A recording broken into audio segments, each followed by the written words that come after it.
जो गृहस्थ हैं डरते हैं कि अगर हम भजन करेंगे या ऐसा तो कहीं ऐसी स्थिति ना आ जाए कि काम धंधा छूट जाए, घर परिवार छूट जाए। भैया गोपी जनों से बढ़कर कोई महान भक्त नहीं हुआ, इनका कोई कार्य ऐसा नहीं हुआ कि जो गृहस्थी में रहते हुए वो कार्य ना करती हो। सब कार्य, पति हैं, पुत्र हैं, सब सेवाएं हैं, पर मन जो है वो करुणा निधान श्री कृष्ण में स्वीकार किए हुए प्रभु कह रहे ता मन मनस्का, गोपियों ने अपने मन को मेरे को दे दिया है। कितनी निश्चिंतता हो गई, बेपरवाही हो गई। इसी में तो सब परेशान है, प्रश्न करते हैं मेरा मन नहीं लगता, मेरा मन ऐसा, मेरा मन वैसा।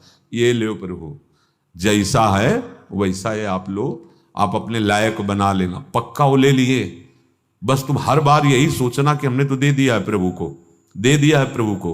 पक्का वो डोरी संभाल लेंगे, वो ऐसी संभाल लेंगे कि महात्मा बना देंगे, अंदर से महात्मा, बाहर से महात्मा की बात नहीं। डरना मत, नहीं तो हम बड़े प्रश्न आते हैं कि हमारे पति सत्संग सुनते हो, बाबा जी न बन जाए, डर लगता है।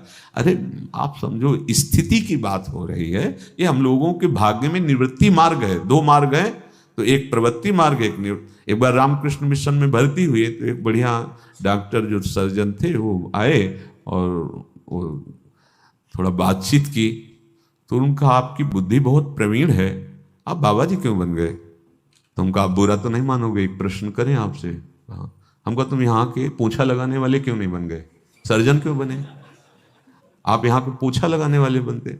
बोले मेरे भाग्य में था। तुमका समझ गए? बोले हाँ, उत्तर मिल गया, मिल गया।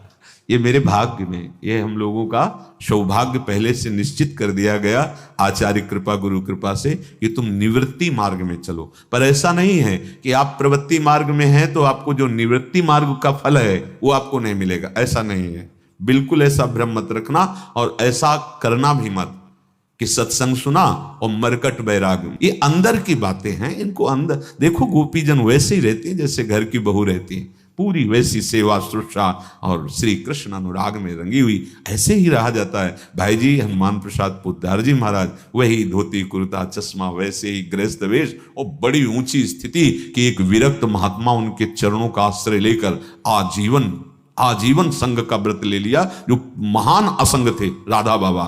मतलब आश्चर्य की बात है। किसी से सेवा कराने की वृत्ति न रखे, जब तक शरीर स्वस्थ है। स्वयं पानी लीजिए, स्वयं वस्त्र धोइए अपने, स्वयं अपनी सेवा कीजिए, अवसर मिले तो दूसरों की सेवा कर दीजिए, ये नियम बना लीजिए। ये हमने महापुरुषों को देखा है, जबरदस्ती भले कुछ छीन झपट के हो जाए, नहीं वो अपनी सेवा नहीं देते। शरीर की, वस्त्रों की कोई भी सेवा, जब तक आपका शरीर स्वस्थ है, कोई भी सेवा आप स्वीकार न करें। हाँ, स्वयं सेवा करें, जिससे आपका हृदय बहुत जल्दी पवित्र हो जाएगा। जानते हो हम दुखी क्यों होते हैं? क्योंकि हम संसार को मन में रख के संसार से सुख चाहते हैं, इसीलिए दुखी होते हैं। मन संसार से निकालकर सुख सिंधु भगवान में यदि जोड़ दीजिए तो तुम्हें दुख का अनुभव ही नहीं होगा। और अगर प्रभु से मन हट करके संसार के भोगों में सुख है तो कभी सुख का अनुभव नहीं हो सकता। आप देख लीजिए, देख लीजिए। नंबर 1 का धन है, देश विदेशों में सबसे आगे, फिर भी हृदय में जलन है, कहीं दूसरे पे ना आ जाए और बढ़े। न जाने क्या क्या चिंताएं, न जाने क्या क्या जलन। बस सच्ची मान लो, अगर समझ आ गई तो निहाल हो जाओगे। संसार को मन में बसाकर भगवत विमुख होकर संसार के भोगों में तुम कभी सुखी नहीं हो सकते।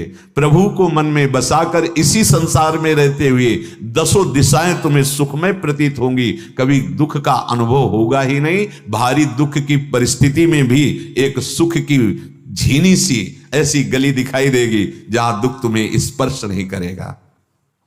इस मार्ग में उपासना का दृढ़ भाव